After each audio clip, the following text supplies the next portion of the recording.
Widya menelan ludahnya dengan kasar ketika melihat Mahesa menghadapnya, menampilkan garis di perut kencangnya. Matanya berkedip berkali-kali, namun tak bisa mengalihkan pandangannya. Lelaki itu seolah sengaja menggodanya, meraih ujung handuk dan melepaskannya. Widya seketika terpekik karena aksi Mahesa itu. "Mas, ih," serunya. "Kenapa, sayang?" kata Mahesa dengan nada mengejek. Widya menunduk cepat, merasakan panas yang tak terkendali menjalar di wajahnya. Mahesa malah semakin mendekati Widya dengan sengaja, membuat gadis itu berteriak lebih nyaring. "Pakai baju dulu, Mas," seru Widya ketakutan. Mahesa tertawa terkekeh. "Takut ketagihan, candanya." Sontak saja wajah Widya memerah semakin merona. Dia makin enggan melihat suaminya, yang membuatnya terpana. Bergerak ke lemari, lelaki itu mengenakan pakaiannya di depan Widya tanpa ada rasa malu. "Nanti malam Mas mau lagi, Buna." Mata Widya seketika melebar. Jantungnya langsung memukul keras dari dalam. "Nggak mau." Mahesa terkekeh, berjalan menuju sang istri. Lelaki itu sedikit mewidyakuk, mengurung istrinya dengan kedua lengannya, membuat punggung Widya bergerak mendekati kasur. Mata lelaki itu bergerak menunjukkan bekas noda darah yang ada di atas spray berwarna putih bekas tempat mereka panen mangga. "Mas yakin kalau Mas nggak luka sama sekali, tapi nggak tahu kenapa ada darah di sana." Widya kehilangan kata-katanya disudutkan seperti itu. Heran aja, kenapa di badan Brian juga ada merah-merahnya. Disindir sedemikian rupa membuat gadis itu menelan ludahnya kasar. Ia gugup seketika. Hal terbodoh yang pernah ia lakukan adalah pernah mengaku tidak perawan pada lelaki yang bahkan ia adalah orang kesehatan. Mas baru tahu, lelaki keenam kayak Mas masih bisa ngerasain perawannya perempuan yang udah tidur sama 5 laki-laki. Mahesa sibuk di dapur untuk memasak suatu di sana. Sedangkan Widya hanya duduk di kursi kitchen island, menemani sang suami yang sedang sibuk dengan alat-alat dapurnya. Widya menatap lelaki yang sedang berdiri membelakanginya, asyik dengan spatula dan wajan di depannya. Pikirannya mencoba merangkai alasan di balik perubahan drastis yang menimpa hidupnya. Hanya dalam seminggu, ia berubah status menjadi istri pewaris keluarga perdana karena keadaan yang tak terduga. Dalam diam, gadis cantik itu mempertanyakan motif di balik keputusan lelaki ini menikahinya. Memberikan mahar sebesar itu tentu bukanlah hal yang sembarangan, namun laki-laki ini tampak begitu merelakannya. Begitu banyak tanya-tanya yang menyergap pikirannya, namun semakin ia mencari jawaban, semakin jauh rasanya ia mendapatkan jawaban. Widya merasakan perasaan bingung dan penasaran. Mata kebingungannya terfokus pada lelaki yang sedang asyik memasak di depannya. Lah merenung dalam, menimbang berbagai kemungkinan yang mungkin menjadi alasan lelaki tersebut mengambil keputusan tiba-tiba itu. Keputusan yang cukup mengubah hidupnya selama ini. "Nasi goreng daging sapi untuk istri saya yang paling cantik," ucap Mahesa lembut, menyadarkan Widya dari jamunannya. Lelaki itu meletakkan piring nasi goreng yang aromanya begitu menggugah selera di meja. Memiliki intuisi yang tajam, tentu saja Mahesa mudah menangkap kegundahan yang melanda pikiran Widya. "Kenapa?" tanya lelaki itu sambil melingkarkan tangannya di perut Widya dan mengusapnya pelan. "Lagi mikirin apa?" Sebagai tanda perhatiannya, Mahesa pun menyematkan kecupan lembut di pelipis halus istrinya yang masih tampak termenung. Widya begitu gugup dengan perlakuan suaminya ini, tidakkah lelaki ini tahu bahwa perlakuannya bisa membuatnya terlena? Bagaimana kalau pada akhirnya nanti ia ketergantungan dan tidak bisa lepas darinya? Sungguh, entah kenapa ia menginginkan kepastian. Ia ingin tahu alasan apa yang membuat suaminya ini memilihnya. Dia benar-benar ingin mendapatkan kepastian dalam hubungan ini. Entah kenapa ia ingin mendapatkan penjelasan. "Enggak apa-apa kok, Mas." "Kap." Mahesa mewidyakuk sedikit, kemudian mencuri kecupan lembut di pipi Widya.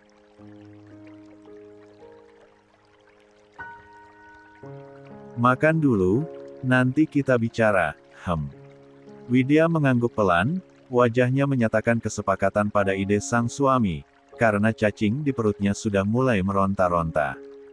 Iya, Mas. Pelan, Mahesa menarik kursi di sebelah Widya dan duduk di sana, mulai menyantap nasi goreng bagiannya.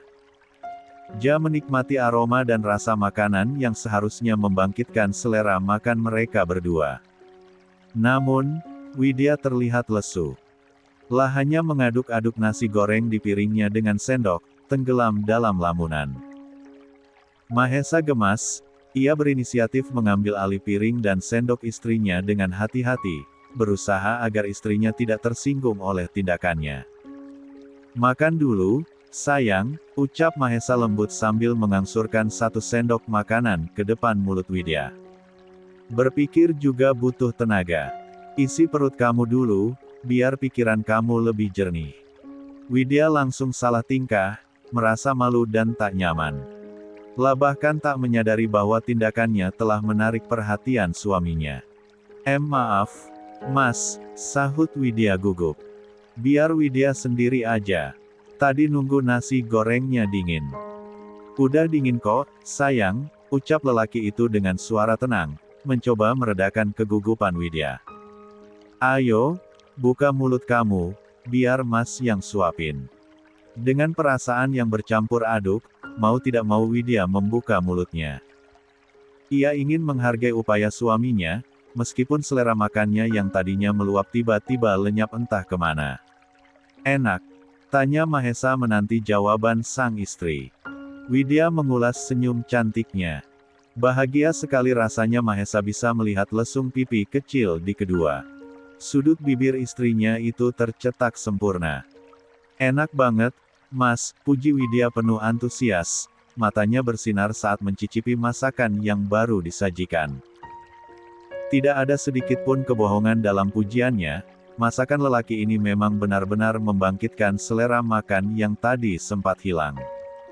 Mas bisa buka restoran kalau begini.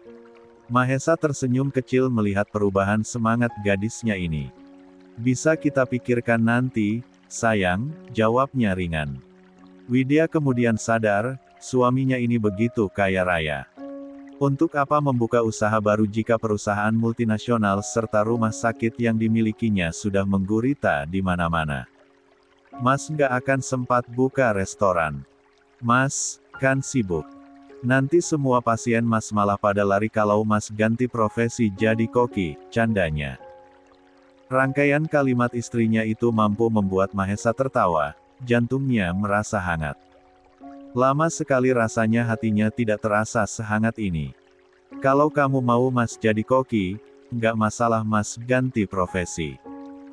Yang penting bisa nafkahin kamu dan ngebahagiain kamu, sayang. Kali ini Widya yang tertawa. Entah kenapa pikirannya terasa tergelitik. Kayaknya kalau Mas nggak kerja pun bisa nafkahin Widya. Mahesa mengulurkan tangannya untuk menyelipkan rambut istrinya yang tersulur di dekat pipi. Tidak lupa ia usap lembut permukaan halus itu dengan penuh kasih sayang. Bisa kalau kamu mau Mas di rumah aja. Nggak masalah. Mas bisa kerja remote. Widya tentu saja langsung menggeleng. Ia pernah mendengar dari sang ayah bahwa anak pemilik rumah sakit ini begitu mencintai pekerjaannya sebagai seorang dokter. Walau sangat mungkin lelaki itu untuk tidak bekerja, tapi tentu saja ia tidak ingin memupuskan sesuatu yang sudah menjadi passion suaminya. Negak, Mas. Justru kalau di rumah terus nanti khawatirnya Mas malah bosan. Mau ngapain coba? Mahesa kembali mendorong sesendok nasi goreng itu ke depan mulut istrinya. Mas malah bisa full kerja kalau di rumah sayang. Widya mengerutkan keningnya. Tentu tidak mengerti kemana arah pembicaraan suaminya ini. Kerja kayak tadi pagi. Partnernya kamu. Blues. Widya merasa wajahnya memerah dengan cepat, malu setengah mati saat teringat bagaimana lelaki ini membuat tubuhnya melayang dan memekik berulang kali.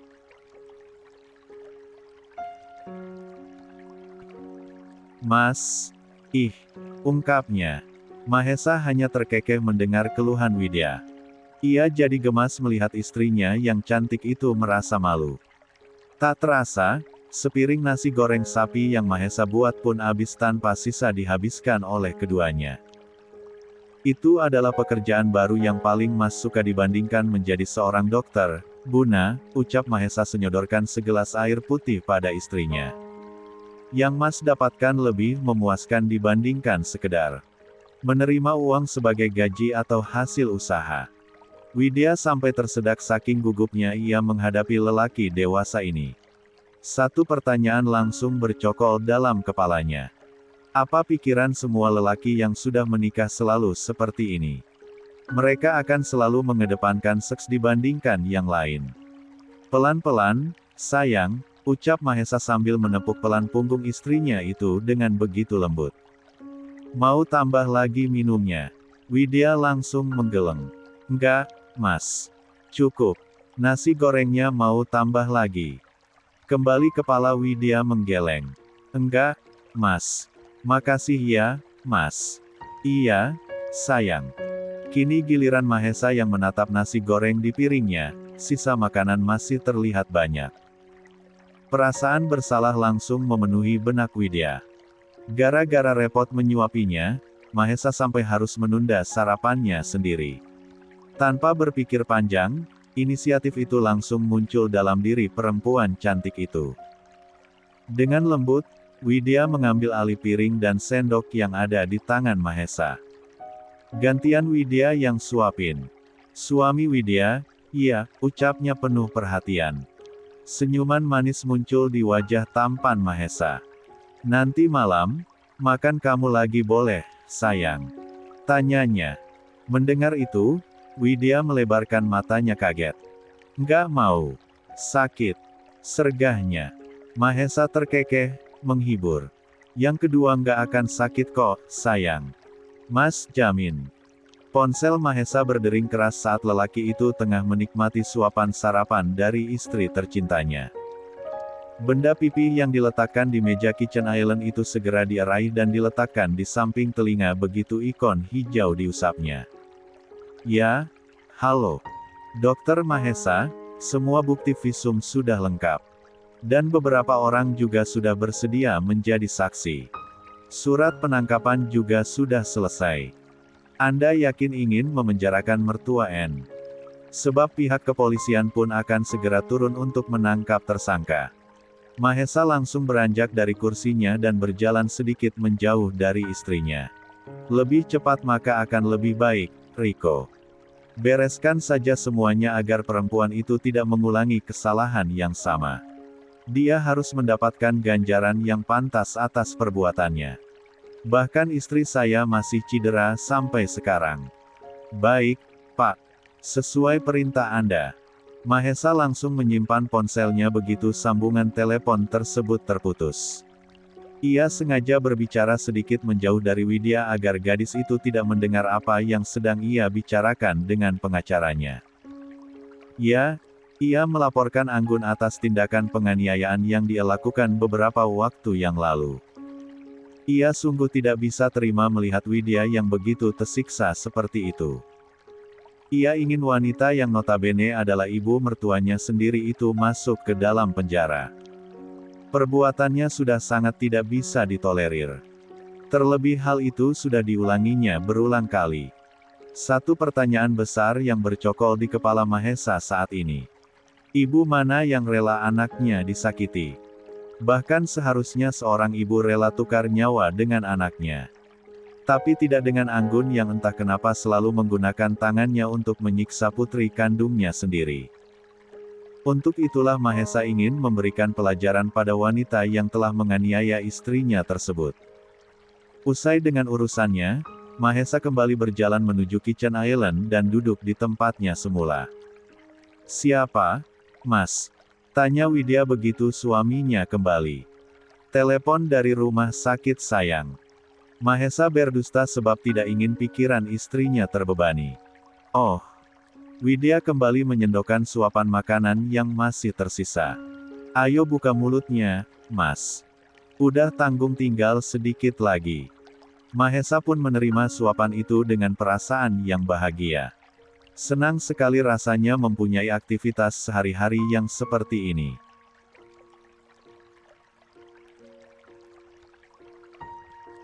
Bangun pagi ada yang menemani, ada wajah malaikat yang tidak bosan ia pandangi setiap terbangun dari lelapnya. Sungguh ia sudah berniat untuk melindungi gadis ini jika ia memang mendapatkannya.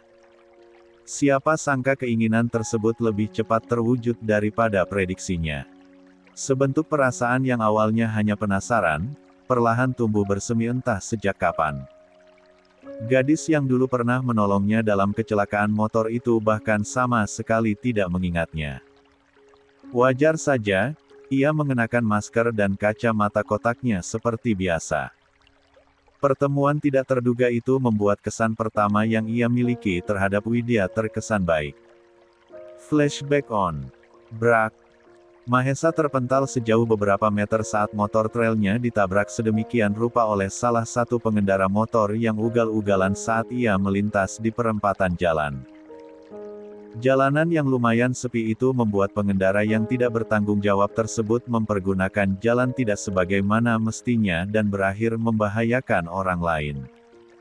Akibatnya, tabrakan yang tidak terelakkan pun terjadi. Kendaraan yang hilang kendali tersebut menyasak motor lelaki tampan yang baru saja pulang dari praktiknya. Dan di saat bersamaan, Widya melintas masih dengan seragam sekolahnya, padahal waktu sudah larut malam. "Mas!" teriak Widya histeris berlari ke arah Mahesa saat melihatnya sudah tergeletak di atas aspal. "Mas nggak apa-apa." Mahesa yang terlahir dengan sikap dingin bawaannya pun menjawab Widya dengan ketusnya. "Kamu nggak bisa lihat apa saya sampai tergeletak seperti ini." Widya segera membantu Mahesa untuk duduk. Iya, Mas. Maaf," ucap Widya gugup. Yang ditolong ternyata tidak ramah seperti Bulldog. "Soalnya nggak kelihatan luka-lukanya sebab Mas pakai jaket sama sarung tangan begini." Sejenak Mahesa perhatikan mata lentik nan indah tersebut memindai sekitar tubuhnya. "Lihat apa kamu?" Widya yang mendengar seruan tidak ramah itu kontan berjengit kaget. "Saya tuh lagi periksa luka-luka Mas lo ini. Kenapa galak amat sih? Kekurangan hormon ya, Mas? Sok tahu kamu. Tahu dikit sih, Mas. Hormon kebahagiaan itu memang cuma akan dihasilkan oleh orang-orang yang hidupnya bahagia. Entah kalau orang kayak Masnya. Galak. Mungkin badan Masnya nggak ada hormonnya gitu." Mahesa menaikkan sebelah alisnya. Mata tajamnya memindai paras cantik nan putih itu dengan seksama. "Nggak usah ngasal. Semua manusia itu punya hormon. Itulah salah satu fungsi kerja otak. Kecuali manusia itu nggak punya otak." Widya mencebik. Entah kenapa Mahesa malah gemas melihatnya. Ia yang biasanya tidak senang berasa basi malah menghabiskan waktu untuk berdebat dengan gadis itu. "Mas nyindir saya. Saya pinter lo ini Mas. Juara kelas. Salah, juara umum malah. Dusta Widya. Yakin kamu juara umum?" Widya langsung gelagapan. Tentu saja tidak. Ia tidak sepintar itu. Tapi setidaknya ia pernah menjadi bintang kelas dulu kala. Iya dong," ucap Widya berkilah. "Duh, kok malah debat kusir kayak gini? Saya kesini mau nolongin Mas lo ini." "Ya sudah tolongin," kata Mahesa datar. Widya memutar bola matanya malas. "Ya udah ayo. Kita harus ke pinggir. Bahaya di tengah jalan begini." Akhirnya Widya mencoba untuk memapah Mahesa dengan susah payah. "Berat banget ya Allah. Ternyata bukan rindu aja yang berat. Mas juga berat. Arggh." Erang Mahesa saat itu kesakitan. "Jangan bawel. Niat nolongin nggak?" "Iya niat dong, Mas."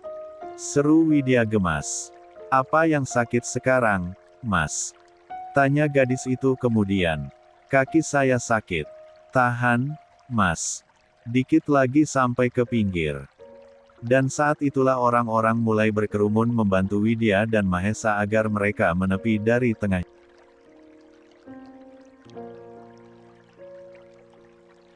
Sebagian dari mereka, ada juga yang menepikan motor Mahesa. Mahesa yang tidak tahan merasakan sakit di bagian punggung dan kakinya akhirnya memutuskan untuk merebahkan tubuhnya saja. Melihat itu dengan cepat Widya duduk di atas tanah dan menjadikan kedua pahanya sebagai sandaran kepala dan punggungnya. "Pak, tolong telepon ambulan, Pak!" teriak Widya meminta bantuan pada orang-orang yang berkerumun tersebut. Kasihan masnya kakinya sakit. Kayaknya patah deh. "Iya, Neng. Lagi ditelepon." Widya pun fokus pada Mahesa yang terlihat merintih. Entah kemana orang yang ugal-ugalan tadi.